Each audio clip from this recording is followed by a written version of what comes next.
You search how to buy shares of Tata Steel Limited. Tata Steel Limited is a major steel producer listed on the LSE PLC under the ticker TTST.L, and this video is educational only, not financial advice. To buy shares, you need a broker, and I will use eToro as an example to show the process. After signing up, you must verify your account, usually by uploading an identity document, and add funds before you can place an order. Use the platform search bar and type the ticker TTST.L to locate the listing. Select the result that matches Tata Steel Limited on the LSE to ensure you have the correct stock.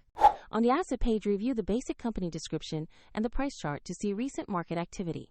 Confirm the page shows Tata Steel Limited and the ticker TTST.L before proceeding.